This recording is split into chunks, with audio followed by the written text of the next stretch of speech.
grateful for us to gather here today to honor thee, to give gratitude to thee, and to also give back from where we were blessed as youths.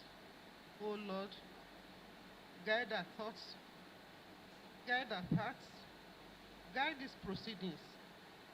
May we proceed in your honor to the glory of the Almighty Father, so that at the end of the day, we have cause to glorify you and honor you always.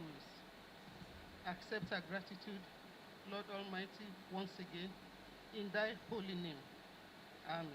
Today we are going to do, about 4 of us will do a presentation, do a talk for only 20 minutes each, okay?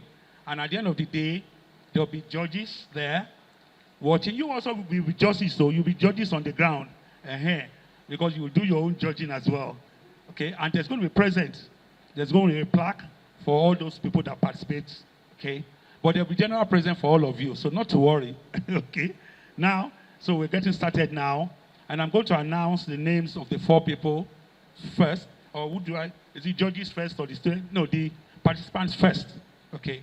And the participants are,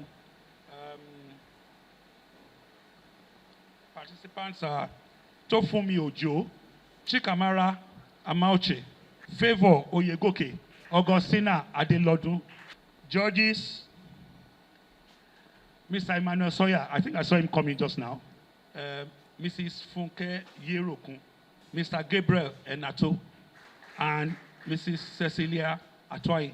The topic that they're going to be talking about is the future of Nigeria, youth perspectives for renewal and progress. So you just follow as they talk. Good morning, Reverend Sisters. Good morning, teachers. Good morning, landers. Good morning, parents. And good morning, my fellow students. My name is Ojo Tofumi, and I'm here to deliver a talk on the topic titled The Future of Nigeria, Youth Perspective for Renewal and Progress. I personally find this topic very interesting and exciting because recently I had a talk with one of my friends. I believe she's among the audience, Ebube. She's seated right there. So we had a talk about the future of Nigeria, whether Nigeria will have a great future or not. I defended the point that Nigeria is obviously going to have a bright and prosperous future, but she was of the opinion that Nigeria is only going to continue getting worse without any improvements. And this argument that I had with my friend really got me thinking that many Nigerians also struggle with similar questions. Questions like, can Nigeria truly ever be great? What are the things we need to do to improve our country? What role do the youth play in the improvement of our country? And I know that almost everyone still here right now that had that thought or similar question at least once in their lifetime. But don't worry, just sit back and relax. I believe that your question shall be answered soon. Today I stand here representing most of the youths as I air or share my thoughts on this topic. As a youth living in Nigeria, I'm here to share my thoughts on our hopes, dreams and aspirations for our country, Nigeria, on what we believe, what we hope to see in our country, the changes that we want to impact in our country. To start off, I believe that, again, I'm saying that I believe that our country shall have a bright and prosperous future. But however, in the realization of such hopes for our country, Nigeria, it requires conscious and consistent efforts from each and every one of us here. First off, let's define a youth. A youth is a person that is gradually transitioning from childhood to adulthood. It refers to a state or period of being young. The youth, with their ambitious, bright, and exuberant minds, are believed to possess the key or the potential to unlocking a country's success. This is why the inclusion and involvement of a youth in every part of the country is greatly valued. Now, I've been saying Nigeria since. Let's talk about our country. I believe that I can say, and other people can agree with me, that Nigeria is the most blessed black nation. However, some people might oppose me on this motion. But I'm going to give you reasons why I believe that our country is the most blessed black nation. Firstly, there are abundant natural resources. Nigeria has fertile lands that are blessed with a wide variety of natural resources. Or is it the availability of human resources? Our country is a highly populous country with over 200 million people living in it. And this number keeps increasing day by day. Or is it our rich cultural diversity? Nigeria is a country with over 250 ethnic groups, with 400 languages being spoken in this country. Or is it the fact that Nigeria does not experience the same natural disasters that experience other countries, like America, Canada, and others? And we have obviously heard reports about natural disasters going on in other countries, but such is not the case in Nigeria.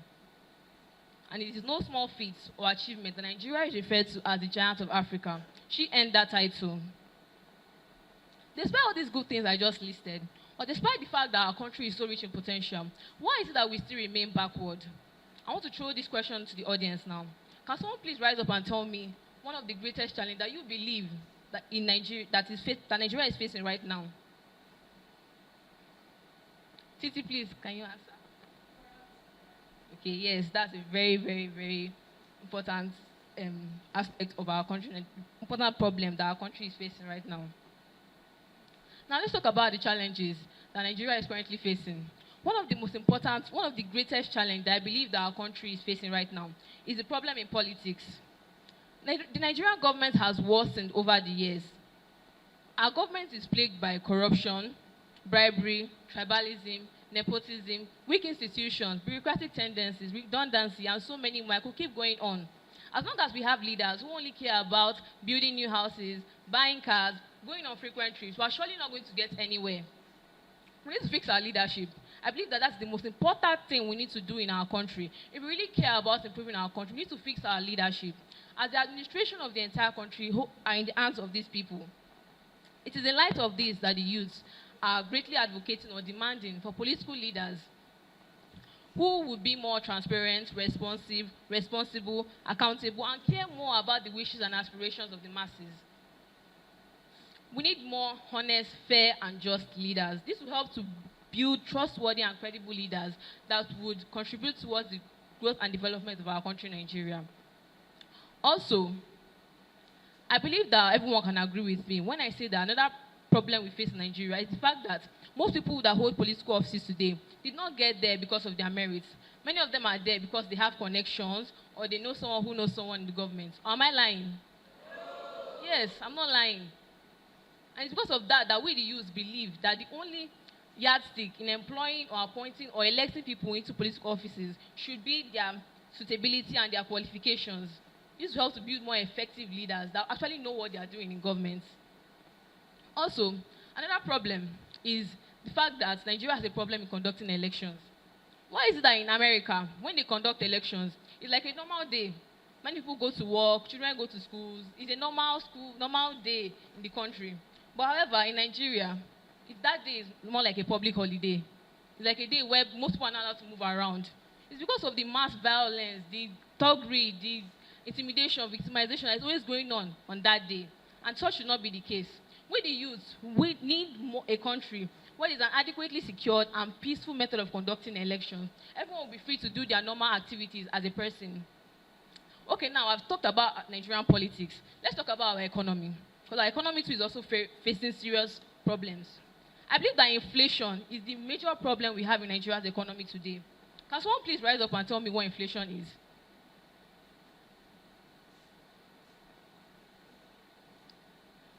Titi?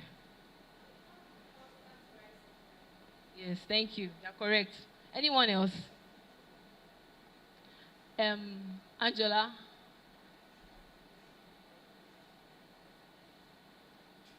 Yes, thank you. All that is correct. Inflation is the persistent and consistent rise in prices of goods and services in the market. What used to be sold for 10,000 naira now goes for 20,000 naira or even more.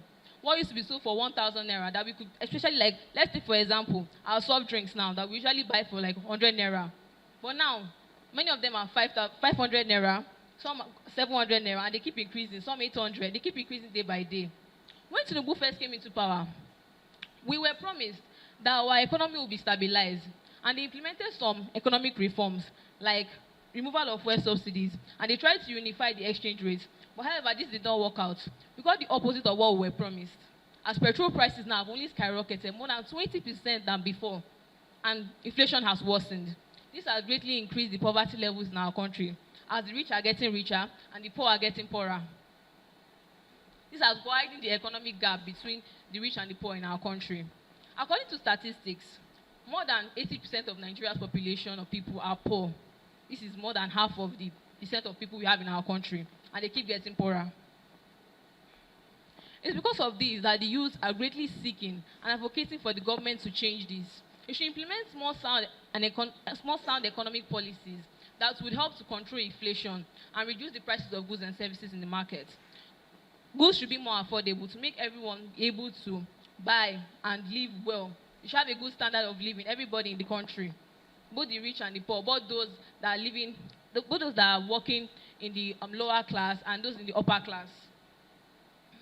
I heard a story one time. My dad told me a story one time. He told me that in the 90s, he bought his first car for, I think he said, I can't really remember. I think he said he bought it 7,000 naira or 8,000 naira, but it was less than 10,000 naira. This is alarming. When I heard this, I laughed, to be honest. Because the difference between then and now is so great. Like, very, very great. A car now goes in millions. When I say millions, some are going in billions. We can obviously see our celebrities today buying cars, living pompous lifestyle. They are buying new houses, doing various things. And next time we'll say that our country is poor. Our country is not poor. Let me just tell you, we have money. There's money where the money is. This needs to be changed. This is becoming greatly alarming. What am I trying to say with this? It is obvious that Nigeria's economy has declined over the years and has faced a lot of problems. But however, I believe that these challenges are not insurmountable. They can still be changed. There's room for improvement. There's room for change. We can still do better. Let's talk about another problem Nigeria's economy faces. It's the problem in employment. There's a high rate of unemployment right now among the youth in our country. According to the State of Nigeria Youth Report 2025, by Plan International Nigeria, there are over 80 million of Nigeria youths that are struggling with unemployment, and we have a total population of over 150 million youths. You see, this is more than half of the number of people that we have in our country, number of youths that we have in our country. This needs to be changed. If we are seeking for a greater Nigeria, this really needs to be changed. The youth they envision a country where there are more employment opportunities, where everyone can go to work. Many youths now are staying at home. Most of them have started engaging in crime or fraudulent practices, not for them to earn a living. And this is greatly destabilizing our country. We need to do better. They require the government to invest more in providing employment opportunities, in efficient management of our natural resources, in investing more in our roads, power, electricity, technology, transportation. We need to do more. This will help to enhance business operations and attract foreign investment to our country. Sound economic policy should obviously be implemented in our economy. Back in those days, according to history, the military government of then, I think that was during the time of Babangida, Obasanjo, Murtala Muhammad, our economy was actually doing great. We did not import petroleum. We did not import petroleum products. Our refineries were working well. Prices of goods in the market were very cheap. But such is not the case now. Yes, we have a democratically elected government. I'm not trying to say the military government is better than democratic government, but we used to do better then than now. If we don't want the military to come into power again, we seriously need to address these issues. Lastly, the two major sectors of our country that I want to talk about that needs improvement is our healthcare sector and also the educational sector of our country. Education is a very important aspect of a youth's life. The youths are young, they are growing, they are developing, they are building their minds. They need to go to school, learn new things, learn skills that will help them in future. As we all know that the youths are the future leaders of our country. They need to improve. Yes. This is why the government needs to invest more in our educational sector. They need to provide more schools. Like we have public schools now. These public schools, all of them are doing well. We need to provide more facilities in our public schools. Provide more facilities so that these children can learn more. They can grow. Not only the secondary institutions, also the tertiary institutions. They should be giving more money to help to fund their activities. Also, the healthcare sector of our country, that's the hospitals and the clinics. They face the problem, they have inadequate funds, they have poor infrastructure, they don't have enough medical personnel. In order for them to properly do their work in our country, these things need to be changed. The government needs to explore multiple paths to transforming our educational sector and also prioritize the well-being of the citizens. They should also invest more in the training of educators and medical personnel in order to properly prioritize the well-being of our citizens and do better in every aspect of our country. This is very essential for the growth and development of our youth. There are many sectors of our economy of our country that needs improvement, like the justice system, but my time is limited, so I can't really talk about everything. But we all know the problems we face in our country today. To leave you now, in conclusion, I will conclude now. Nigeria is a great country. It has the potential of becoming a very great country. But as I said before, we face a lot of problems in maximization of our potential. One solution I want to tell everyone now towards the development and improvement of our country is loyalty to our country. Everyone, not only the youth now, both the children, the aged, the disabled, we need to show loyalty to our country. We need to devote our time, effort, and commit our time towards developing our country. Now to bring this vision into reality. Just imagine a country where there's no corruption, no poverty, cheap prices of goods and services, a perfect and idealized society. We need to bring this vision into reality. And I believe that with collective support and effort, Nigeria can rise to meet the required standards and become better in life. With all this that I have said, I believe that in 10 years' time, we can all envision a country, Nigeria, that is among the 10 most successful countries in the entire world. We can obviously make this dream work, but it requires work and effort. Nigeria's future promises hope, peace, progress, and in all, greatness. I'm going to leave you now with this. My name remains Tofumi Ojo. Thanks for listening.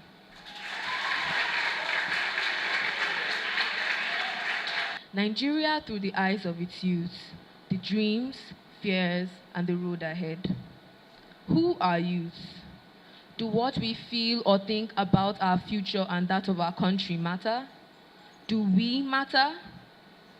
Nigeria is a blessed country of natural resources and raw materials, diverse cultural tribes and languages, and beautiful, intelligent people.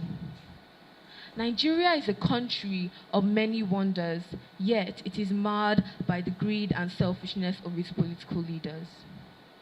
The youth of Nigeria are far more important to the nation than we realize. They are important in shaping the future of the nation. Did you know that over 60% of the Nigerian population are under the age 25? The youth are not just the future, they are the present. What does the future of our country look like from the perspective of its young population? As we may know, youth are people in the phase of life between childhood and adulthood, characterized by physical, emotional, and social development.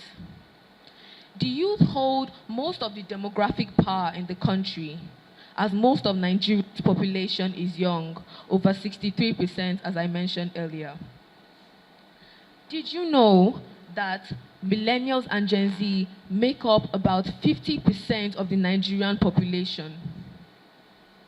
This gives Nigeria a potential youth dividend if this large human resource is educated, engaged, and employed well, or a ticking time bomb if current trends persist, as it could lead to demographic burdens such as unemployment, social unrest, brain drain. Although Nigeria is all and beyond what I have stated here, it is plagued with a mass of problems unsolved, one of them being unemployment. Did you know, according to statistics, as of early 2025, 42.5% of the Nigerian youth were facing unemployment.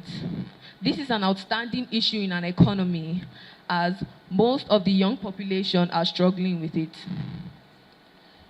This leads to another of our many problems in our country: insecurity and crime.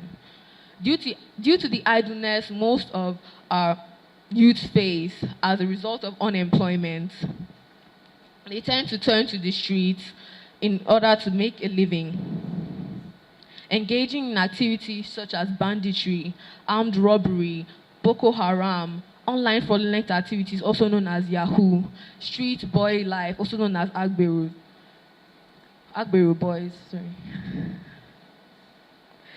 Okay. These activities often lead to chaos, which can then result in police brutality, as seen in NSAS. I remember one day, I was on my way home from an event. I was crossing a bus stop. I watched these street boys conduct their violence. They were being violent, misconduct, they were doing all the normal things. And these army men, policemen in the area, tried to detain them. In the process, most of these street boys were killed. And I watched thinking, these hands meant to lift Nigeria, meant to care for Nigeria, covered in blood.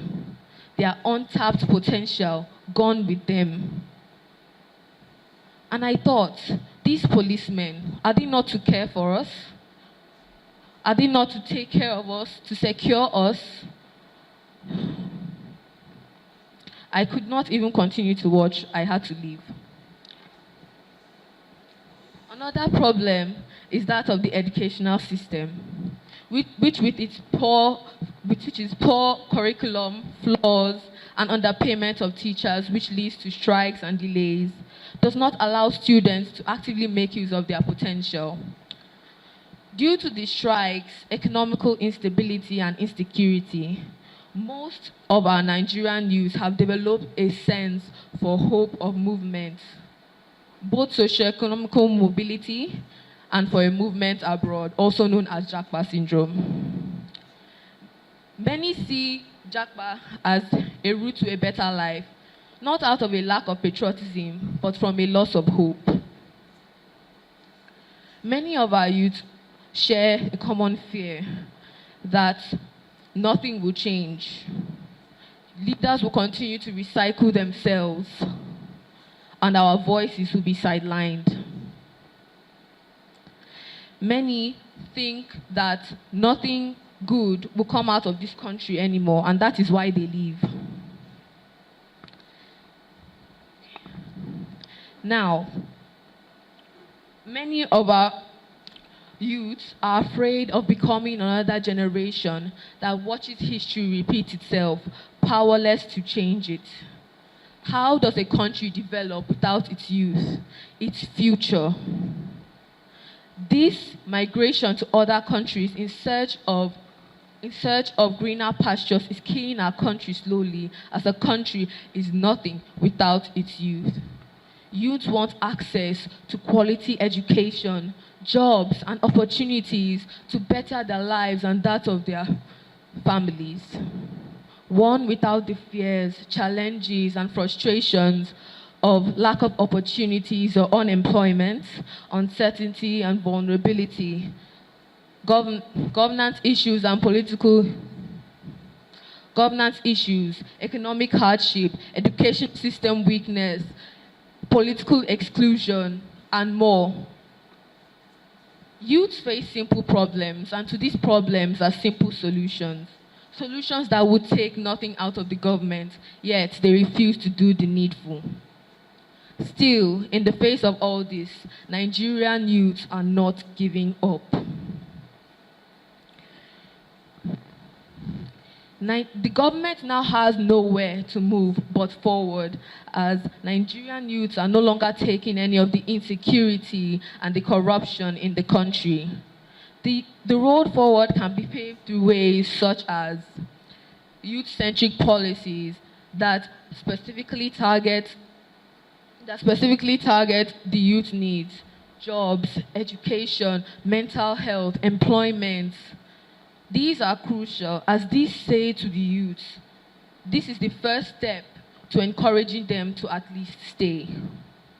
This is important. This is telling the youth, we understand you, we see you, we want you here. Another is the inclusive governance. As this says, oh, this is time for the old to rest and the young to rise. This is This is the involvement of our youth in leadership roles and in the design of policies and programs affecting them. Another is skill development and vocational training. This tells us as youths that here we know you have problems, but we are ready to help you as much as we can. We will train you, we will help you build, we will help you employ yourselves. This will reduce the amount of unemployment, the amount of insecurity, and the amount of useless deaths in our country by a great deal. Another is strengthening institutions. Government should be fighting corruption, ensuring governance transparency, and enforcing the rule of law so youths can actually trust them, to develop the trust that we need to have in them. Another is political awakening. The 2023 elections saw an increased youth participation and a new sense of political consciousness, even though the results were disillusioning to some. This is a positive look for our country, as if this continues, we will one day have our dream Nigeria. We will one day have what we want. We will one day have the future we deserve. Another is bridging the rural-urban divide. A rural-urban divide is the demarcation or separation between those living in the rural areas and those living in the urban areas. This is often characterized by level of provision of amenities or the digital divide itself. Government can solve this by improving facilities such as power and internet, giving the rural youths access to digital tools, and narrowing the disparities between rural and urban youth to ensure them equal chances. Another is digital activism. These modern day tools we have, the phones, the laptops, you often see people posting different things, dances, trends, songs. When we can use this to lift Nigeria from the gutters it has been placed in. Nigeria can be developed if you just take your phone, post something, do something. If you can criticize the government, call awareness to different problems in our Nigeria today. If we can talk about different problems, enough of us, then it will get recognition. It will get recognition and we can start to work on the problem. Call awareness to these problems, please. Finally, I would like to end this speech on this. Things must change, and Nigeria must become the great nation it once was and still can be. We as the youth should rise up, take the reins from the government, take the reins from them who have put us down, and we should put all this that I have said into action and see them through with. I hope and I pray that God Almighty will give our youth the strength to persevere and to pull through these cracks a new Nigeria. One where our children can run safely on the streets. One where everyone is safely employed. One like back then when we would hear stories of people who would leave their children with other friends, who would leave their children in trust of other people. Their nighttime stories, as we will hear from our parents, gathered around a bonfire, sharing joys and stories with no worries in the world. So we can go back to that time where everything was a bit safer, where everything was a bit better. Yes, it was not perfect, but better. I hope that all this I have said will be put through and seen through with. I would like to leave you on a quote. The road is not easy, but it is ours to shape. Nigeria, calm down, I'm not done. Nigeria is not a failed state, but but it is a failing system that can still be revived, especially by those who care to stay and fight. I hope that this quote touches all who are here today and we can do something, create a new Nigeria that we want, that we deserve, that we desire. God bless our youth. God bless our people. God bless Nigeria. Said that true character is shown in how we give honor to those who truly deserve it. In that spirit, I begin by extending my respect to all who have guided, inspired, and stood as pillars of excellence. Good morning, sisters, my distinguished judges, respected teachers, and visionary young minds. My name is Oyegoke Favor, and I stand here to speak to you with a heart full of hope and conviction on the future of Nigeria, youth perspective for renewal and progress. When you hear the phrase, the future of Nigeria, what do you see? Do you see hope?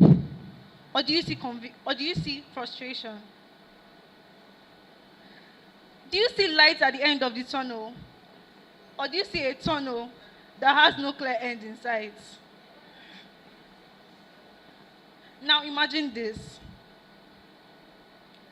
More than 65% of Nigerians are under 30. More than 65. This means that the future of Nigeria, our story, is not about politicians in Abuja. It's about me, and it's about you. For decades, our generation has been told to wait. Wait for leadership. Wait for opportunities. Wait for change. But now something has shifted. We are no longer waiting for the future. We are building it. Yes, we are. We are building it. Lyric by lyric, action by action, song by song, we are building the future of Nigeria. From arts to tech, from activism to innovation, young Nigerians, from activism to innovation, young Nigerians are reinventing what the future of Nigeria should look like. Think about Paystack, Flutterwave, and Kuda Bank. These are ideas it was created by frustration, by young minds, by young dreamers who had a little bit more than faith and laptops. And these ideas are now billion-dollar solutions. Now looking at it, we know it. Flutterwave and Kuda Bank, they were created by young Nigerians in their late 20s and early 30s. Paystack has a yearly income of $3 billion. In a year, a Nigerian earns $3 billion because of his idea. And you're saying Nigeria is not moving forward. Okay. Now, let's think about Burna Boy, Rema, Thames, artists who use sound to turn our culture into global recognition. Yes, sorry. Artists who took sound from streets, rhythm in resilience, and turned it and exported it into the world outside. This shows that Nigerian youth of now, are ready to make Nigerians seen outside of national borders. Now,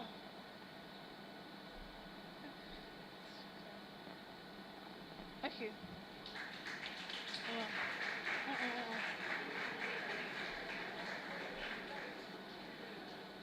Okay.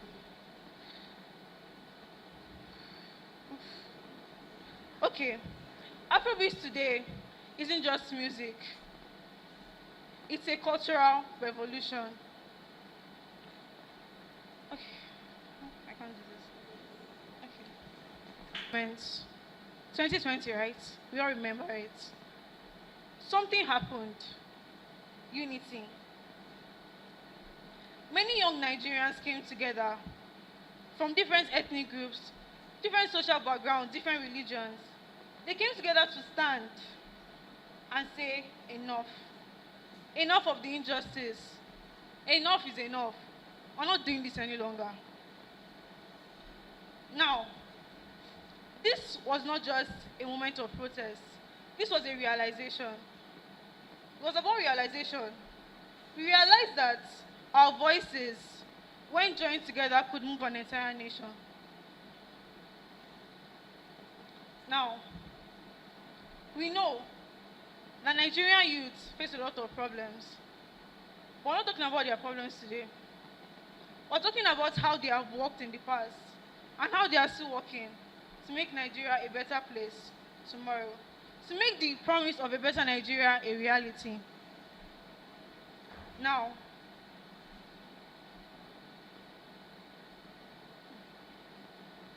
okay, as a young activist, Miriam Adamo from Kano once said, change is slow, but I'm not giving up. And she's right. We are not. We are learning, contesting, protesting, coding, singing, designing, voting. In all, we are leading. We are leading a better Nigeria. We are leading a Nigeria where we can sit back and be proud of our country. Now, let's talk. Nigerians are facing a lot of problems today. And we know them, we've heard about them.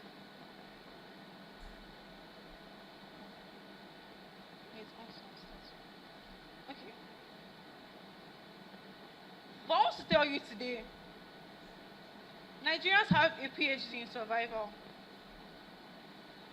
We have learned to create something existent out of nothing.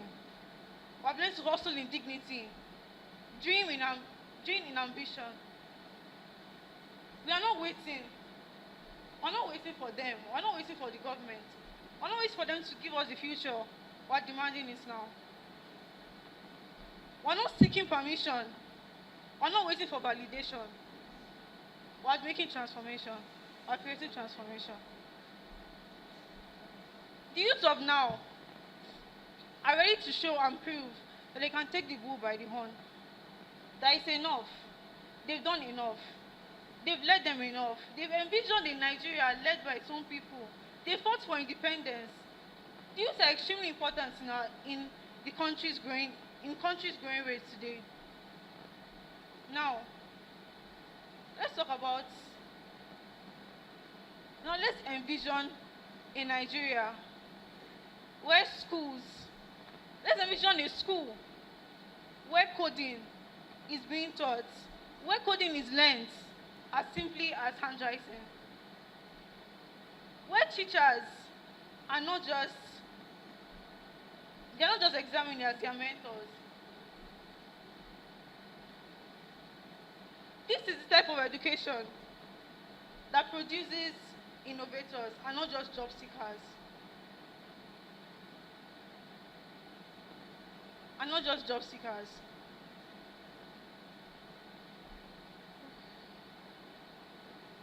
Every generation is faced with two choices: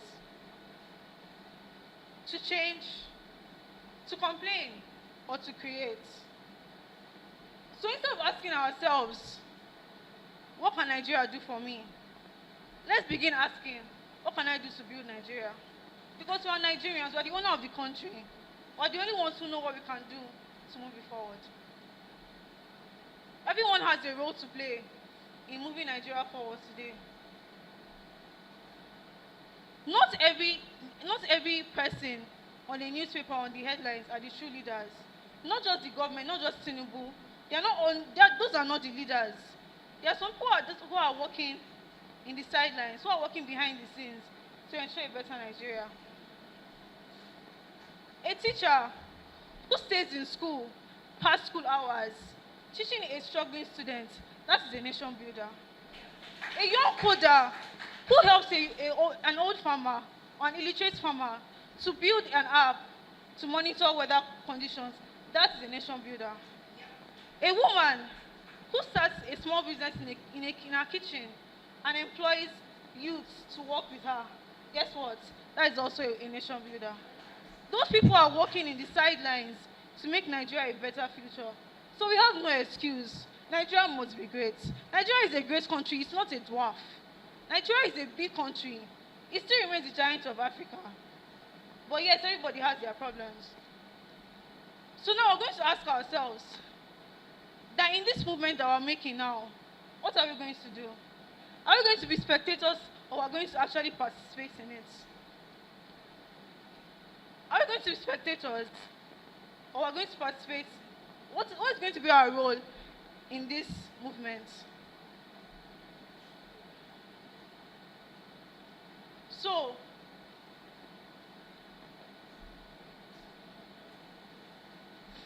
okay.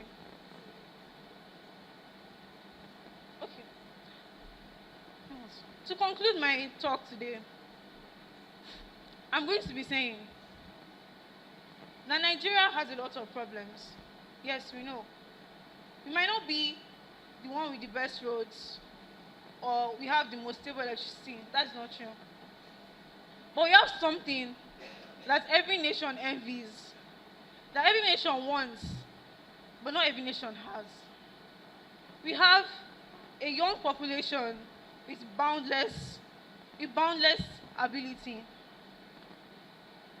But this population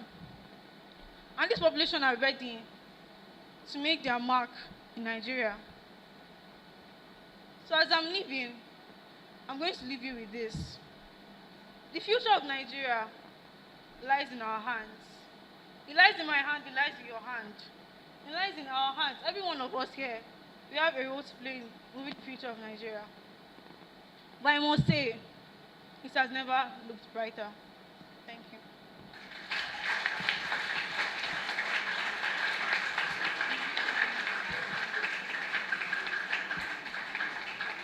My name is Adelodun Augustina, and today I'll be presenting an insightful and broad topic, which is titled The Future of Nigeria, Youth Perspectives for Renewal and Progress. We all know that our country, Nigeria, is nicknamed the Giants of Africa. But this giant is gradually becoming a dwarf due to various factors that inhibit the growth and development of the country, thereby making her progress stunted.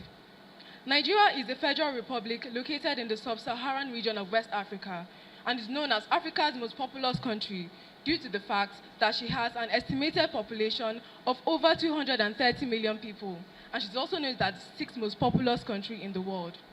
Nigeria has a landmass of 923,768 square kilometers, and that makes her 4 times the size of the United Kingdom.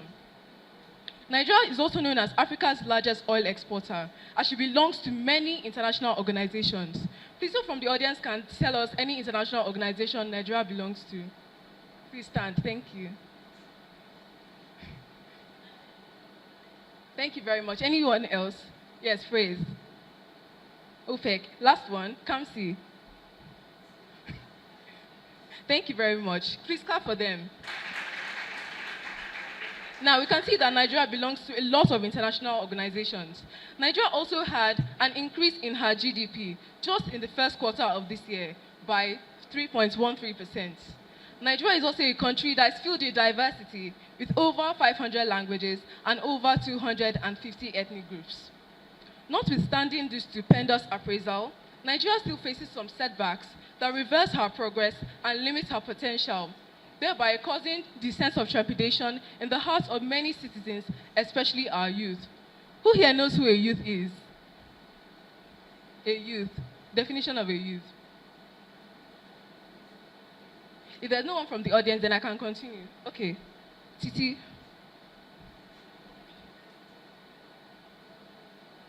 Thank you very much. Please clap for her. So A youth is also a person transitioning between childhood and adulthood. That is, a person between the ages of 15 and 35. We are all youths here. Many of us, even our daddies and mummies here, you are very agile and young. And you are very demure. Yeah. So, with the population of youth we have here, we can create an estimate of population of youth we have in the country. And that's a lot of youth. That's why we need to make profitable decisions that can turn Nigeria around for better, to make the future better and brighter for all citizens of the country, especially our youth. Now that I've introduced the concept of setbacks, you may ask yourself, what does the future even hold for our Nigerian youth?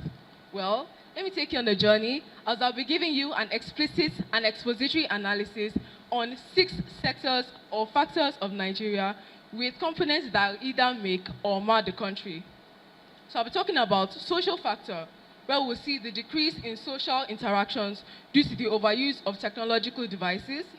The political factor, where you'll be seeing the implementation of technology in governance, the involvement of the youth in politics, the ambition of our future leaders, the violation of human rights, and the difficulty to recover from current political situations.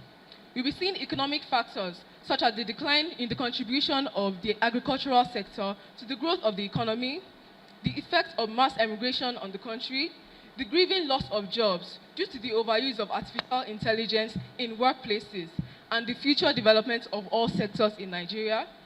We will also be seeing the cultural factor, where we'll see how Nigeria is so relevant to the world today, and we'll be seeing an extinction in our ethnic languages and festivals. We'll also be talking about factors about general values, where we'll see an increase in laziness in the future. I don't know if you guys will agree to that, but let's see that as we go on. An increase in laziness in the future, the effects of examination malpractice, especially on the citizens of the country, and also a future urge for rebellion by youth. And last but not the least, we'll also be seeing the religious factor, which is in the future, I predict, a mass abandonment of faith. So, once we all gather our thoughts together, we'll be able to give an amateur conclusion on what the future of Nigeria is from the youth perspective. So without further ado, let's begin. So we'll start with the social factor. The social factor I mentioned earlier was the decrease in social interactions due to the overuse of technological devices. The invention of technology is a great feat, and the benefits are very much to the country and even the world at large. Can you mention examples of technological devices that you use every day? Yes, Shama. Phones? Yes, Ore? Thank you very much. Please clap for them. These are technological devices and many more that are used to make our lives better and helps us to work smarter in different aspects of our lives, like education, business, and many other things. But there are aspects of technology that, when used or even overused, they create a detrimental effect on those who use them or overuse them, such as gaming. Gaming is a mechanism that is used to release stress from those who use them. So we have different games like Ore, Survey Surfers, Shama, Fortnite. Okay, Fortnite. Angela, FIFA. Last one. Yes, ma. Oh, ma, I can see that you're very enlightened. Okay, so we have these many games used by many people, not even the youth only, but also the adults. But they are mostly overused by the youth, and this causes addiction, especially in teenagers. It's not only teenage boys that use gaming for relieving stress, but also teenage girls. We have the most popular gamer is a girl. So this is very detrimental because social interaction is used in our life so that we can build social behavioral skills. And those that overuse or are addicted to gaming, they actually do not understand the full potential of their brain. And then they isolate themselves, creating a virtual world where they will not be able to know how to interact with people. Well, how can this be solved? Well, those that are addicted, they can go for talk therapy, which is called psychotherapy. They can go for counseling so that they will know how to reduce their addiction to this. They can also learn to make priorities in life, because let's say now, as you are a youth, you are in school, your priority should not be getting married at this age. Or who wants to get married now? Your priority shouldn't also be buying a car at this age. Wait, who wants to have a Rolls Royce in the future? You can see many of them. So you have to work hard to get that. Okay. So, and the last thing is also discipline. Many of our youths are not disciplined, and this puts them in a state that makes them, it puts them in a bad state. So we need to learn how to be disciplined as youth, so we can show our parents that yes, we are strong and we have discipline. Can we show them that? Yes. Thank you very much. Next set of factors is the political factor. So let's start with the involvement of youth in politics. So, I'll be talking about the election process. The election process is a decision-making process in the country where the electorates have the greatest power in their votes and their voices. But over the years, Nigerian youths have not realized this power that they have, and they have formed a sense of political apathy where they don't come out for elections due to many factors such as ignorance, poverty, or even intimidation by the police or even rich politicians. But something great happened in 2023. 2023 gubernatorial elections was an eye-opener to the country. You can see that. I hope you guys saw the news that day. On the morning of that day, on 2023, many people came out in great numbers so that they can make a decision to change the future of our country. We could see that in the statistics, where 76% of newly registered voters were youth. 40% of them were seen as students. This is an improvement to the statistics of the 2019 elections, where only 51% of registered youth actually came out to vote for the new leader. Alas, the efforts of these people that came out for the election in 2023 was futile due to the plethora of electoral malpractices that happened in that year. Who knows any electoral malpractices that happened in 2023? Buying of votes, thank you very much. Please clap for her. Okay. And we also have many electoral malpractices that happened in that year, but we need to use time wisely. Okay. So, and we also have the violation of human rights. We could see something happened on the 1st of October. Nigeria reached a great milestone. She turned 60 years of independence, and it was a thing of celebration, despite the fact that we're all confined in our homes in 2020 due to the lockdown of pandemic for the coronavirus. But our joy was cut short on the 20th of October 2020. The NSAS killings actually happened on the 20th of October 2020. This protest actually started on the 3rd of October due to the inhumane activities of the SARS, which is the Special Anti-Robbery Squad, a division of the police, towards the youth of the country. It caused an outcry, it caused an uproar, and this is why the youth came out in their great numbers with many activists and many actors to speak against the inhumane activities that happened from the SARS. What happened to them? They were actually killed by people that are meant to protect them, killed by the police, killed by the military. They did not want the future to rise. They don't want the future of our country to be better. They want us to stay politically backwards so that they'll continue to enjoy profit, the profit that they are getting from the government. The government use these weapons and these forces to stop our voices from coming out. And so it is also very sad that 5 years later, the orchestrators of this crime have not been found and justice has not been served. May the souls of all those who died in the NSAS protest rest in peace. We also see the ambition of our future leaders. It is no news that our country, Nigeria, is actually governed by grandparents and great-grandparents. And many of them actually cruel, and many of them also have hindsight. And this is a hindrance to the development of the nation. When they are old, when they are gone, when they die, the administration of the country will be left to the youth that do not even know how to take care of the country, how to lead the country. From here, we'll also be seeing the difficulty to recover from political situations. If you ask a foreigner now, what do you think about Nigeria? What do you think is the first thing that will come to mind? Thank you very much. Yes, Faiza. Scammers, thank you. We've seen corruption and also scammers. You'll be hearing them in their accents like, oh my gosh, like I was talking to a Nigerian prince online and he said he wants to marry me, but he asked me for $20,000 and I willingly gave him. Then I never saw him again. So this is very bad because we have tarnished our reputation, put a bad image of ourselves to the world. And the last but not the least is the infusion of technology in governance.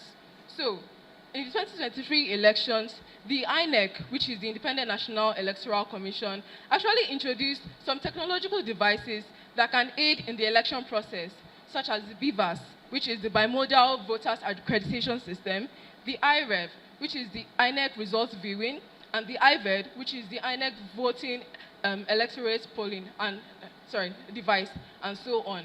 This was supposed to be made that it can aid the election process, but it actually came out as a failure. And this made the hope of many people to be shattered, because they actually thought that finally Nigeria can become a great nation, that we can actually move forward. How can we solve all this? The Nigerian youth, you should know your power in your voice and your votes. And you should also use technology to show the world what's really happening in Nigeria. Many Nigerian youth are tech savvy. Many of them have technological skills. We could see many technological devices made by youth, such as even a generator that is powered by urine. I've seen that on the news, and I was very amazed. We have the skills, we have the potential, we just don't have the resources. So the government should help us by providing resources, and the youth can take over. The youth can actually use this for the benefits of the country and push us forward so that we become a better country, even with technology. They should also speak out, use the technology to tell the world what is really happening in Nigeria. And we all know the popular cliche by Nelson Mandela, which is, the youth of today are the future leaders of tomorrow. Aren't we the future leaders? We are the future leaders, and we should be able to move this country forward. When we grow older, we should be able to implement some policies that can push this country forward and can put us in, like, even the first in the global rank. Don't you want that to happen? So now we'll be talking about the economic factors. The first economic factor I'll be talking about is the decline in the contribution of the agricultural sector to the growth of the economy. The agricultural sector is a big sector that contributes largely to the GDP of the country. But many people fail to realize the power and the worth of this sector. We see many schools saying, if you want to become a farmer, that means you are a very poor person. You want to be a poor person. We see many parents say, over my dead body, my child will never be a farmer, after all these things that I've done for them. But they fail to realize that farming has different levels. We have the subsistence and the commercial level. And the commercial level can generate a lot of money and generate a lot of revenue for the country. Now, since this agricultural sector, 5 minutes, okay. Since this agricultural sector is not the focal point in Nigeria, the focal point in Nigeria is the oil sector. And this is very bad because there's now a neglect of other sectors in Nigeria. So that is why, even in the future, as we are youth, we need to implement policies that will help us to develop all sectors. Thereby, we'll be able to reduce underutilization of resources, be able to change lives, save lives, and use our resources for the good and betterment of our country, Nigeria. We can even produce more food. We can move from a developing country to a developed country. We can move from a consuming country to a producing country. We also have other factors that I can't talk about now because of the want of time. So I'll conclude by this. Who can give a conclusion from all I've said? What do you think? What do you want Nigeria to be? Or what do you think Nigeria is going to be in the future? Anybody? Okay. Well, as a youth, I feel like the future of Nigeria will be thriving, where the economy will be thriving, the political situation will be stable, and our government will actually be democratic, the actual democratic government that will actually listen to the views of our electorate, listen to what the masses have to say. The youth, we are the future of tomorrow. We should use our power, we should use our voices to speak out and turn this country around for better, for good. Thank you very much. You can sit down. We will turn this country around for better, for good. Okay? Honestly, having had all our ladies here speak to us, I'm encouraged. I am encouraged to the extent of believing that this country can only get better. What is my encouragement? That even those of us that are gray-haired now, we are not so sure of anything anymore, but you are very optimistic. They are very optimistic, and I know you share the same views with them. So with your optimism, I can go to sleep. Oh yes, I can go to sleep, which means that I'm good. We're leaving things in the hands of people that can move things forward. I'm encouraged, and I'm sure my other colleagues here are encouraged as well.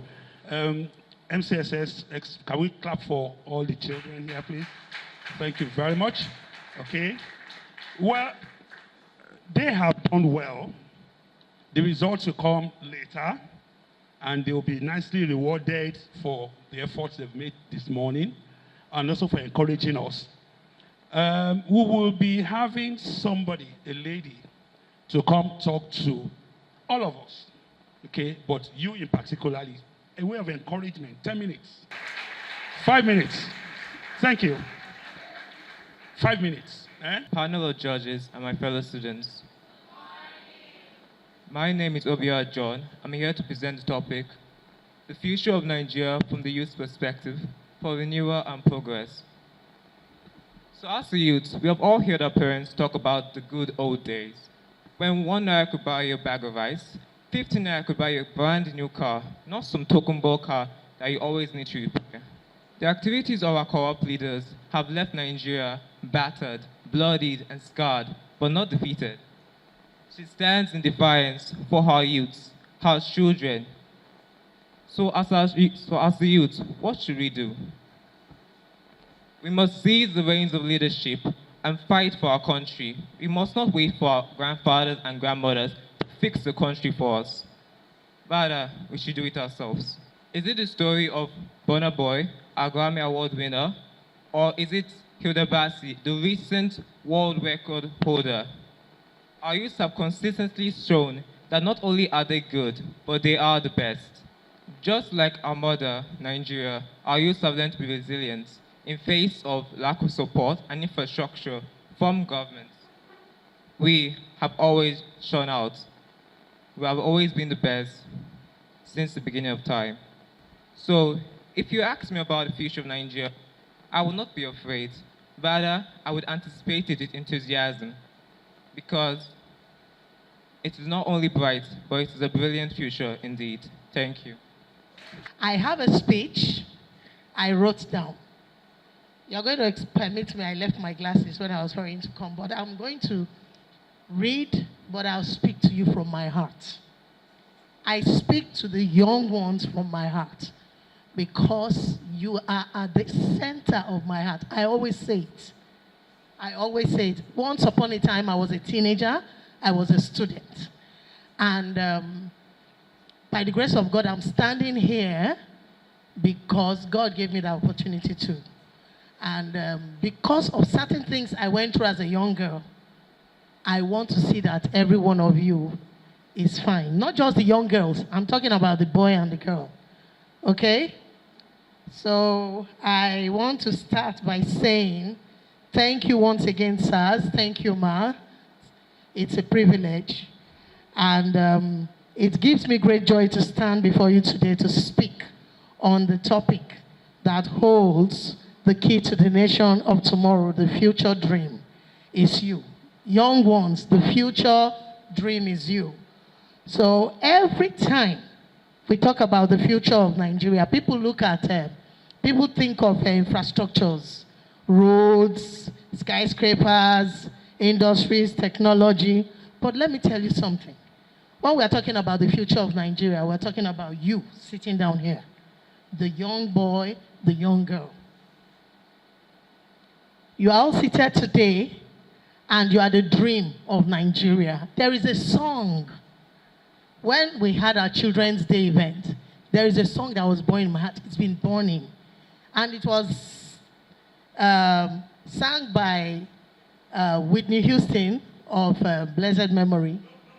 I believe the children are our future. Teach them well and let them lead the way. Show them all the beauty they possess inside. Each and every one of you here. Because, you see, when I talk to you younger ones, I don't talk. I don't go prim and proper. I talk about it the way it's born in my heart. They said, teach them, show them all the beauty they possess inside. You guys carry greatness. I heard you. I heard you speak. Particularly the last speaker. Wow, thumbs up. But you all did very well. We are already seeing the beauty in you. We see the giftings You guys possess. There is not a single one of you here.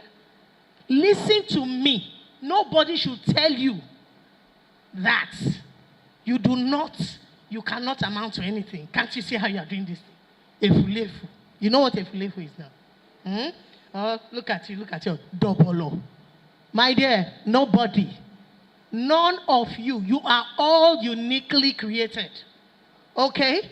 So, when we talk about Nigerian future, we are talking about you. We are talking about you. I am sorry to say that this generation has been neglected. You've been neglected. They've been neglected. Parents have been very busy, paying school fees, working very hard, taking them for holidays, and leaving the necessary things, the important things. They'll give them a phone, give iPad, give laptop, give internet. Then the phones, the social media begins to teach, to train, to mentor these young ones. And we all know that as much as the fact that the social media is beautiful, is awesome, it has made life so easy. I have a family abroad. Now, it doesn't even look like I've not seen them in a long while because I talk to them via video. That's good. But what about the things that pop up? And we have young ones like you that are very curious. You want to know. And parents are not talking. Because before I address the children, let me just say a bit to the parents. They are not talking to these children. They are not conversing with the children. We are not showing them the light. When they even come with curious questions like, Mommy, what is sex? Daddy, what is, hey, shut up. What do you know about that? Keep quiet. Don't say anything like that. And that curiosity lingers. Then the child goes to the wrong person and asks. And the wrong person will say, let me teach you and show you what sex is. It's sad.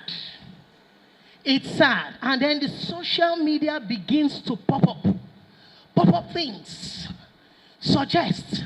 And out of curiosity, pornography becomes the thing of the day.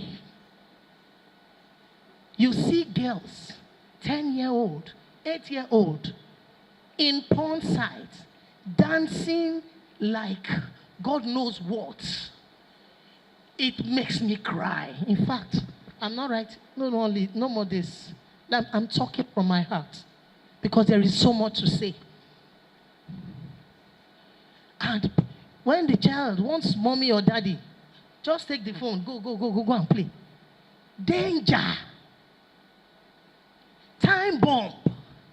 That is what it is. We need to come back to the children. We need to start talking to our kids. We need to start exposing them to the dangers of even social media, of even the phone. We need to let our children begin to trust us and be confident enough to tell us, Mommy, a guy touched me. I allowed a guy to touch me. When I was growing, I did not have anybody to guide me. I didn't. We were the old school trained girls. My mommy is go and buy Maggie in Mommy Joshua's place. Go and sweep the house. That was the relationship I had with my mom. That was the much they knew. But I had an elder brother. I had an aunt. I had people that were older than me. And the things I saw, is only God that helped me that I didn't miss my way. Keeping chains of men friends. In fact, you know I'm telling you this? I always like to open up so that you kids will know that even if you're not hearing it, some of us know. And we're ready to share with you. We're ready to talk to you. As young as I was, 15, 16, I'll be sent all the way from Festac to governor's office to collect money from a boyfriend to give to an aunt. I imagine the danger. I know I was faced with many, but I just thank God that I was protected. So growing up like that, that was what I saw. I was just a girl that wanted more in life. I wanted to come out great. I wanted to stand out. I wanted to be an independent young girl, earning my own money. Because everything I saw was contrary to what my heart was crying out for. Was more than that. Do you understand? I made mistakes. I fell yakata. And I got up. And I said, I dusted my butt and I said, no more mistakes. Because I now understood that I am responsible for whatever I'll be. So I want to talk to each and every one of you here. Some of you have spoken. But do you know most of the things you share today is contrary to what your mates are saying, are thinking. You know. You know what I'm talking about. They'll tell you, in fact, you hear school is scam. Education is scam. All those things don't happen. All kinds of things. Even from children that are growing up in churches, whose parents are pastors. We hear all this. But because I heard this today, I just want to believe that it's not just words. Are you ready to make a change? Because this generation is a ticking time bomb. Do you know why? Do you know why you are a ticking time bomb? Let me tell you why.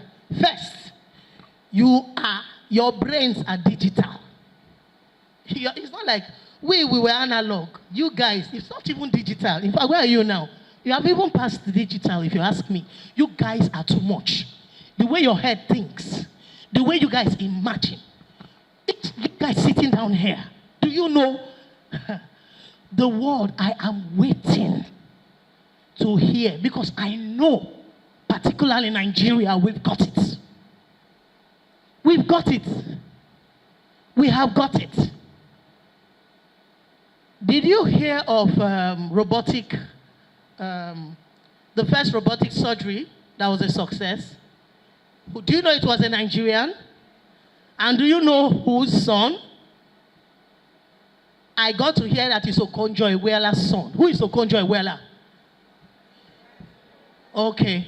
That is one of the mamas of our time, right? So, it means that, in fact, I have seen a lot because of what I do with you people. See young boys, out of nothing, they build even keke with wood and engine, and it's moving. What does that tell you? You guys have great creative abilities. You have great innovative abilities. You can innovate, you can create, but you need to focus on the right thing and take away distractions. Distractions of social media.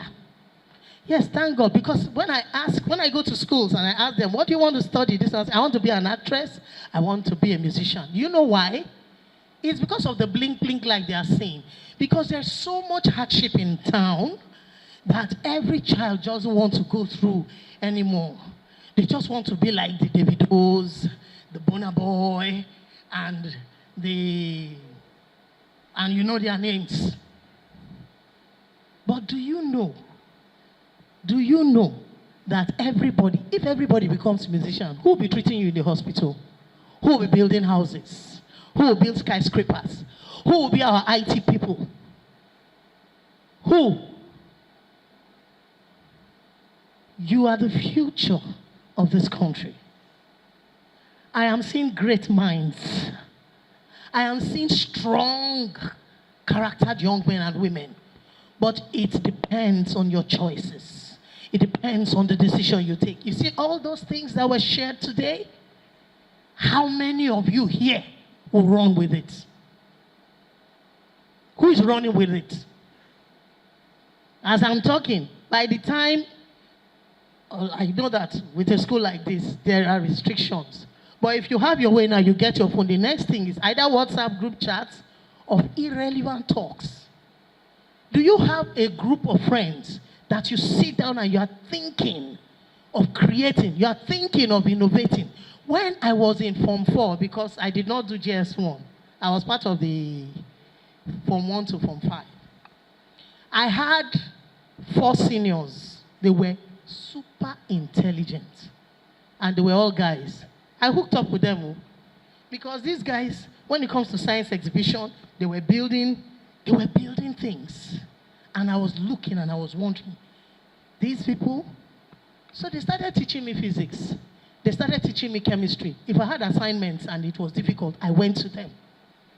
Today, these guys, I'm telling you, are doing exploits. They are doing very well. How many of you will sit down and say, oh, this, I like the progress, I like the success this person is doing, and I see what he or she is doing to make it happen. We want to wear long hair of 500,000 naira that we cannot afford. Okay, mommy and daddy could afford it, but if mommy and daddy cannot afford it, and you begin to look at it, so you need to start checking yourself. How content are you? Are you okay? Are you satisfied? Yeah, nobody's saying stay there. There is a future ahead. You talked about working hard. You talked about focus. You talked about reading. You talked about all those things. Are you ready to do that? So I am going to, anywhere I go, I always talk about the 3 kinds of life. There is a gifted, there is a wasted life, there is a spent life, and there is an invested life. So if you decide to live a wasted life, you know what a wasted life is. You know, you do all the wrong things to satisfy your flesh. That's a wasted life. Then the spent life is the life lived for your ego. You want to build, you are doing it for yourself. You want to, PhD for me. But the invested life is what each and every one of you should begin to think about. Think about purpose. The invested life is a life lived for purpose. Why was I born? Why am I created? What quota am I contributing on planet Earth as I have come? Begin to look at it. Today we talk about Nelson Mandela. We talk about Lateef Jakonde. We talk about Martin Luther King. What about you? What legacy do you want to leave? Do you want to be a positive history maker?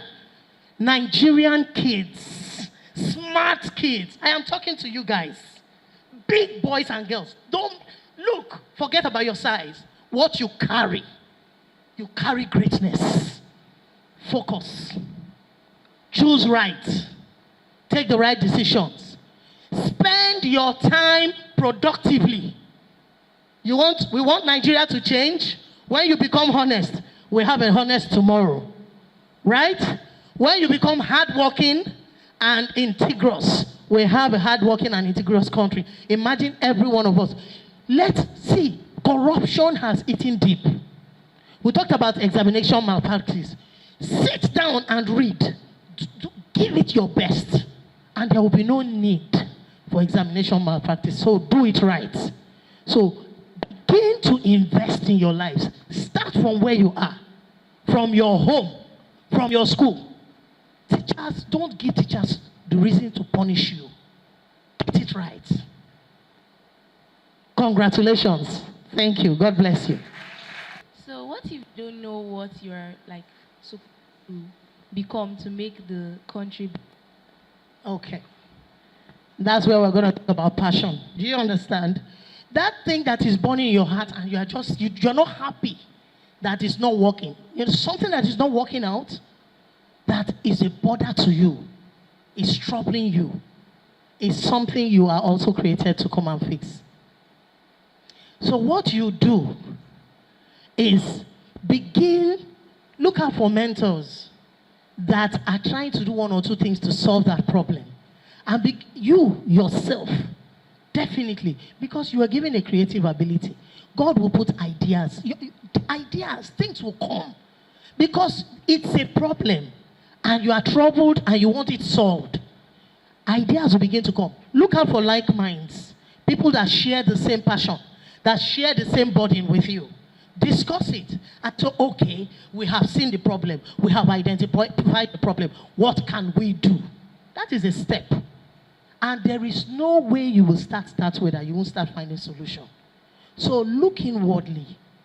Look inwardly and ask yourself, why am I here? Not just to go to school, get married, have children. That's a boring life, if you ask me. We should do more things. How can I give back to society to this earth that I am born into. Okay? So it is what is bothering you. Those problems you see. That last girl that talked, she talked a lot about EdSAS.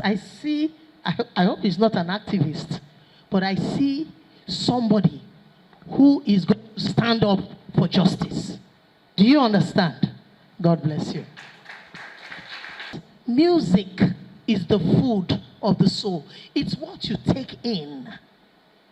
Because as you know, you listen to this music repeatedly. So it's like meditation. Do you understand? So it's like food to you. So when you begin to listen to the song, what do you want? So if you want to go into music, do you have a message? Do you have a message? You can put the message in a music form. You understand? I think Burna Boy has a few of those kind of songs. I think he does. But, you know, you call us old school. Then we had one man of blessed memory, Sonny Okosu. Go and look for him, Sonny Okosu. Go and listen to his song. He had a message, and he did not speak it. He put it in music. We used to dance it that time. All right? So there is nothing wrong in dancing. What kind of dance? Because there are dances and there are dances. Is it the one you'll be twerking and you'll be exposing your stomach, or is it choreography when a message is being passed and you demonstrate it? You understand? You speak it in dancing. Not that one that they do that they expose stomach, and you know what I'm talking about. I'm sorry. I'm not an advocate of that. But if you have a message as the song is going, you are demonstrating and you are speaking the song, it's okay. But that shouldn't be, there's definitely that, those are gifts. Those are gifts. What is your passion? What is your heart crying out for? Okay? We are talking purpose here. Good morning, Ma. In a world filled with negativity, what should a child do when faced with failure? When faced with failure. With failure, we make mistakes, we commit errors that can be embarrassing, and it causes you to be stigmatized. My dear, don't sit down there. There is nobody that hasn't failed. There is nobody that has not fallen. Okay? I will repeat, you are great. You carry greatness. Every great man had their own fall time. Every great man had their own time of disgrace and shame. So if you for some reason, some things happened, maybe because of certain lifestyle or character or something, practiced over time, and disgrace came or whatever. My dear, the most important thing is you have taken a decision that you're not going to repeat, that there won't be a repeat of what brought that disgrace. Dust your butt, get up and move on. If nobody's standing by you, God is definitely standing by you. And I tell you, when you move on, even if you have out of 100 people, 95 people condemn you, you have 5 to hold on to. Even if it is 1, hold on to that one, get up and move on. Move on. Don't stay in that place. Nobody. See, the only reason why you'll be a failure is because you decide to. You fall, you rise. You fall again, you rise up. Check the mistake, correct it, go, a new mistake, you fall, you rise. At a time, before you know it, you have made great steps, advancements. The most important thing is that you're not remaining there. Do you understand what I'm saying? Don't remain there. Nobody has not made a mistake. All of us have. I told you, I made my own mistakes. But here am I, happily, proudly, passionately pursuing my dreams. And my dreams are seeing you becoming young stars that will transform their world and society. What I would become. I was not aiming to be a teacher or whatever. Whatever, teacher or doctor or all the professions, it didn't cross my mind. So I went on, and I'm telling you this because some of you said, oh, what if we fail? I want you to know that there's nothing like failure. You might have a change of plans for what you originally thought you would do, but it is not failure. It's just a change in direction, which will probably serve you better. Because I tell you, for the life of me, I couldn't understand chemistry in particular. I managed biology. I could not manage chemistry at all. I managed physics a little bit. But my former classmates might attest to you that when it comes to speaking English language and reading, I was good. I make bold to say I was good. People would say, oh, what is English? But I tell you, that English has served me so well. When I left school, I didn't even know for sure what I would do. But then I went on to read mass communication. By the time I ended my career, I was far from mass communication. I had 3 professional certifications. I won't bore you with details because it's not about me, it's about you. But what I also want to say to you all today is that you have greatness ahead. Nigeria, the whole world actually, is in such a state now that I'm excited. But I'm saddened that I might not be there to partake of the greatness in the future. Because when we were using papers to read, nowadays, to get information before, you had to sit in a library and comb through books. Today, how do you get information?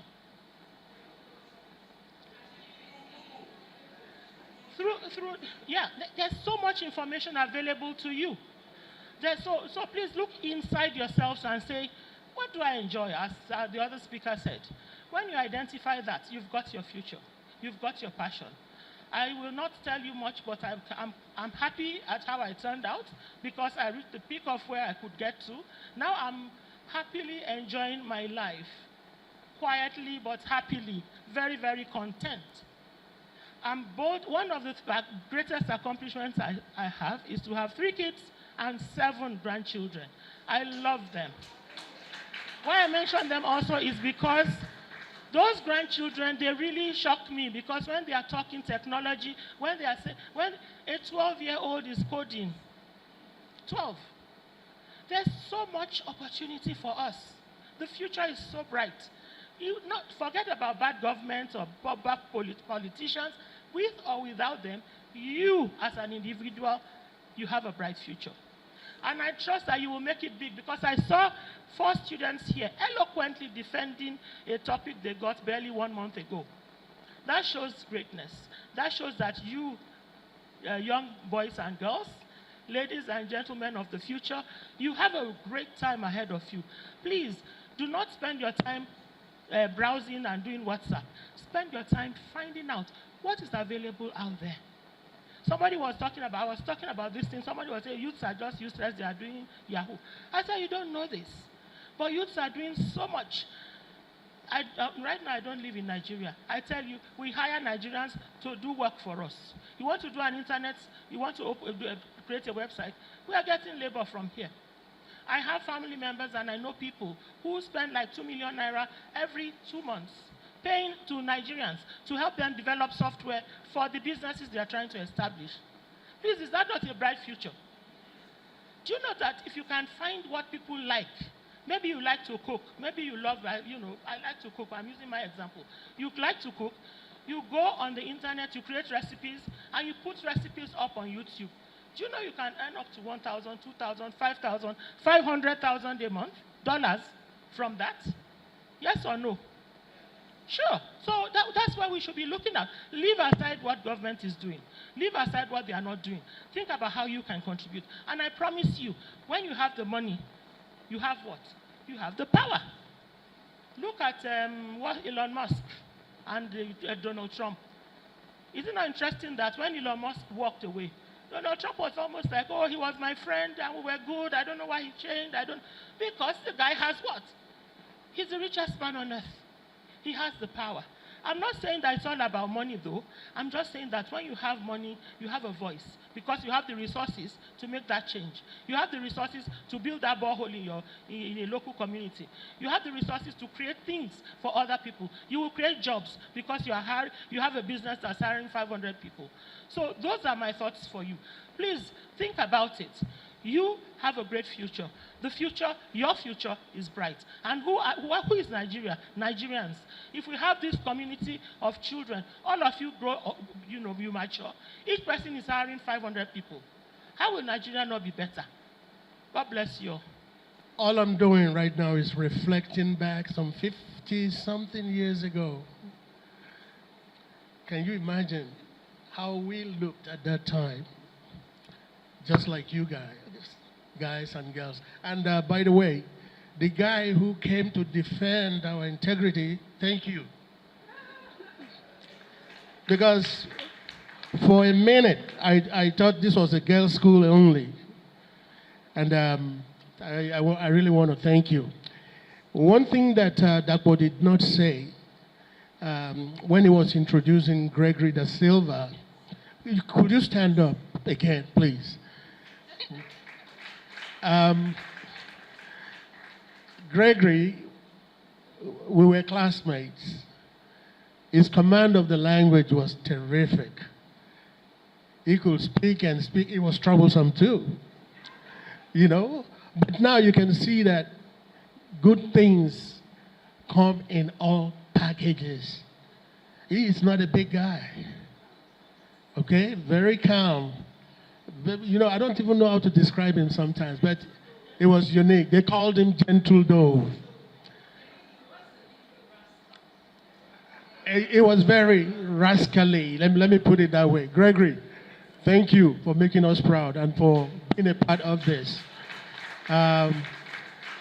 Thank you again. 50 years ago, we were seated in this hall to write our WAEC. And some of us were trembling. By the way, the man spoke just now was the third senior prefect of MCSS. Emmanuel Sawyer.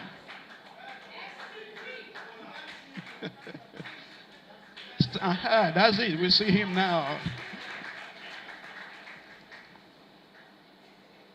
When we were writing our exams, we didn't know that we were actually putting the testimonies of our lives down that will shape our destiny. Let me tell you something. Some of us failed because of the question somebody asked. That's why I'm making reference to this. But that was not a closure to life. That was a new beginning. Hear me and hear me well. The Bible tells us something. Ecclesiastes chapter 12, verse 1. And I want you to take note of it.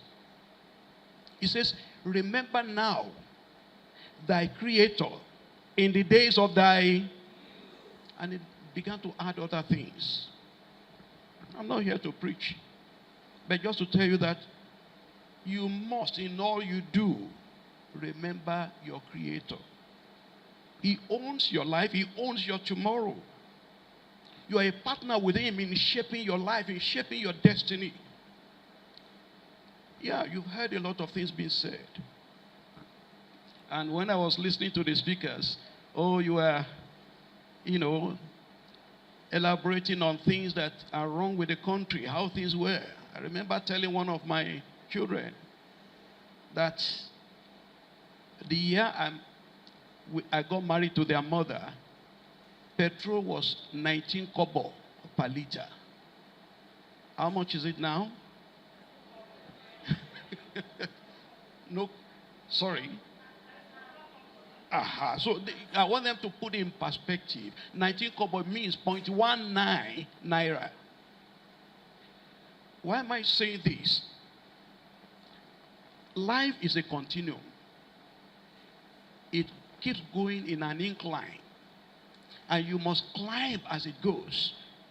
Financially, spiritually, materially, matrimonially, in all aspects of life. You need to climb along with it. Don't fall by the wayside. Now I want you to affirm it to yourself. I will not fall by the wayside. Only two of you said it. I want to hear everyone say it. There are things out there that want to question your destiny. Listen and hear me very well. 3 calibers of people in the world. All of us here belong to one or the other. There's first caliber of grumblers. What do? They grumble. Hey, this thing is happening. Hey, Tinubu has done something. Oh, Buhari did the other one. There are people, almost all of us here who are adults can talk about the presidents of Nigeria right from the time of maybe Aguiyi-Ironsi, 1966.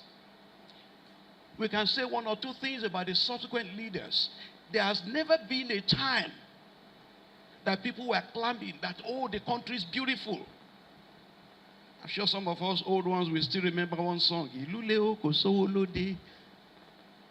Ọkùnrin kígbe, obìnrin kígbe, kálukú ló kígbe owó. This song was in the 60s. What it says is that everyone is shouting that the country is hard. There's no money. If they were singing that kind of song in the 60s, what songs did they sing in the 70s, 80s, and 90s? Right now, the grumblers are still grumbling. That is not where you belong. There's a second group, spectators. They are wondering what is happening. Hey, who is getting to position? Who is doing this? Who is doing that? And then there's a third group, the achievers. May I ask you, which group do you belong? Take notes. None of you use Wole Soyinka as example. All I hear is Burna Boy. What is burning, I don't know. All I hear is music, dancing. But there's still a lot of space for intellectual content. Please, be the best model of yourself. You have a responsibility to your parents who have sponsored you to be here. Responsibility to yourself. Responsibility to the Almighty God. I know you will never fail. You will succeed. Before I round that up, I share with my friend where we were seated. There was someone who passed through this school, got to an important position in Nigeria, and decided to disgrace himself and disgrace this school. I'm not going to mention his name. Some of you may know. But please, there are good examples, just as there are bad examples. Someone was told to stand up for you to recognize him. In 1974, 75, he was the best in his chosen field to represent the school. Let me add this to it. The opponent in the final of 1975, some of you may not know, the opponent that time was the person who became the vice president of Nigeria. They are still friends. You can stand out. Develop yourself. I was finally, we're bidding for a project somewhere, and I had called to speak to somebody. And as I was talking, the one man there was saying, wow, you're speaking like someone who went to school abroad. I said, no, I schooled here. He said, what's the name of your school? I said, Maryland Comprehensive. Before I finished, he said, I said so. He was looking at Maryland that is in America. But the beautiful thing is, by the time I stepped in to defend my presentation, oh, the Maryland man, and I got the contract. Maryland man. Never knew that things can play out that way. Represent this school the best way you can. May the Almighty God bless you. Difference in the marks It's so small, you know, like 0.6, point that, you know. So that means that all of you four people did very well. Yes, you did very, very well, you know. In fact, if we have a way, you know, we'll say it's like a tie. But of course, there will always be a first person, second person, third person. That's the way it works. Okay. Position you have taken, you are going to have a gift here, which confirms that okay, not going away empty-handed. So yeah. So from the fourth person will be let me see. That will be favor.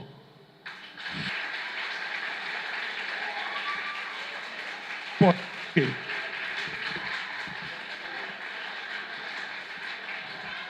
SP3 to please come so that she gets a double dose handshake and get encouraged.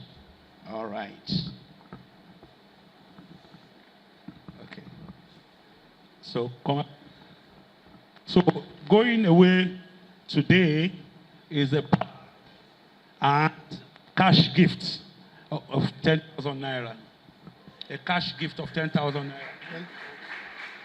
Oyegoke. Well, Oyegoke, yes, Oyegoke. Oyegoke, favor Oyegoke. All right. it's my distinguished pleasure of giving this beautiful award to Favor Oyegoke. Oyegoke.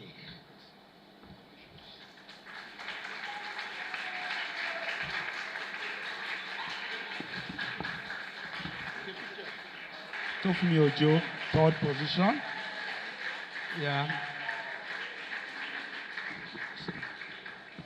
Congratulations, Tofumi Ojo.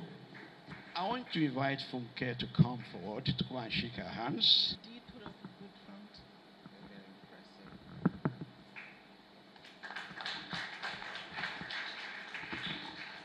impressive. Chikamara. Is that what you said? Eh? They said Chikamara, they said you are second though. Okay, I agree with them. Come, Chikamara, you are second. Come up.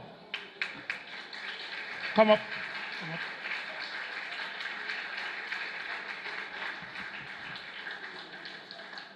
Congratulations. Very well done. To you, as to your great performance this morning. Congratulations. Okay.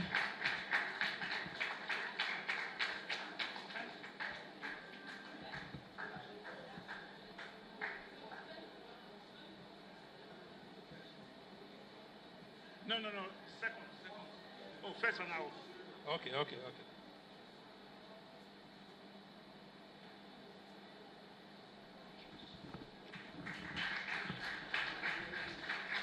Okay, so Augustina Adelodu, congratulations. Congrats. Champion, stand up. Mr. Gregory Da Silva, please come For forward. the champion. Greg, what am I present? Stand up for the Stand up. champion, for the champion. Stand up. Mr. Da Silva, we're waiting for you. Come forward. Let's keep singing, let's keep celebrating. All right, Champion. it's your day, celebrate For the it. champion, stand up. Isn't that awesome? You know?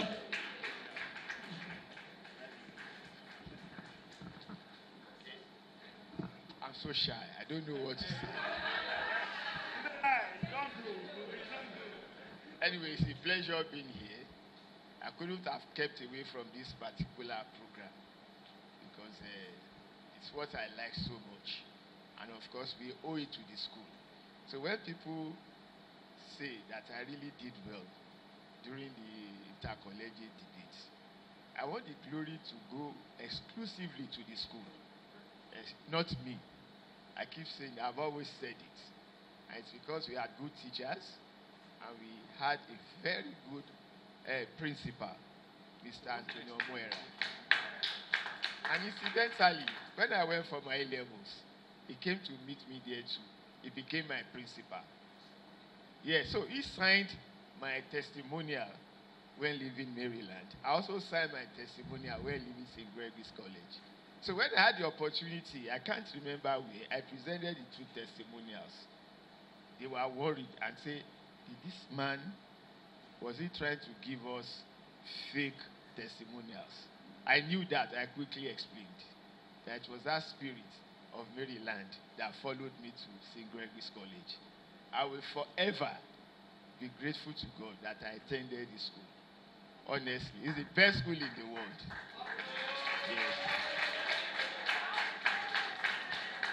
I thank God for our teachers then. They were quite wonderful.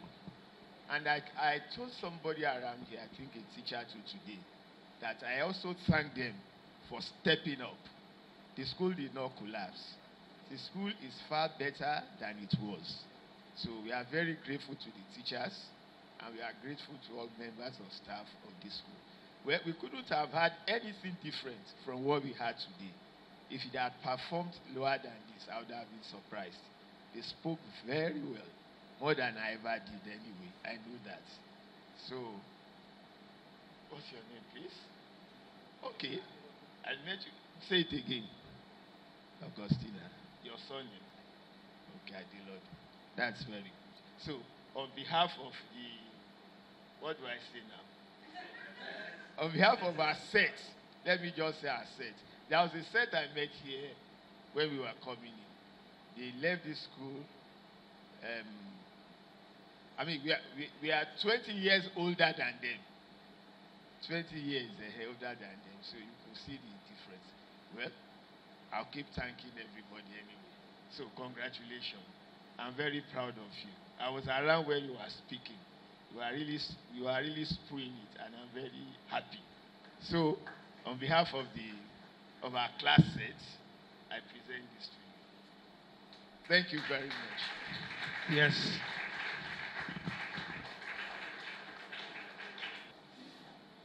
I'm standing here. Well, let me say all protocol duly observed, if there is any at all. I'm standing on it. I want to say a big thank you to you all, set 75 alumni. Thank you very much for finding a place in your heart to come back, to give back to the school where you started from, and that has given you so much. Thank you for your time and talent and the gifts also given to us. I may not be able to attend the rest of the program, but there will be representatives from the school, at least to say thank you and to also enjoy the day and time with you. Congratulations to you. 50 years is a lot more. 50 years, 50 good years, and thank God you are still alive to witness this and for us to also enjoy with you. 50 years is a lot more. So can you put your hands together for set 75. We are grateful. That's all I have to say for now. We are very, very grateful, and God will bless you abundantly. And I'm sure the students of MCSS will also find it in their hearts someday to come back to give back, because you are teaching them. It's by example, and so we are grateful. Thank you so much.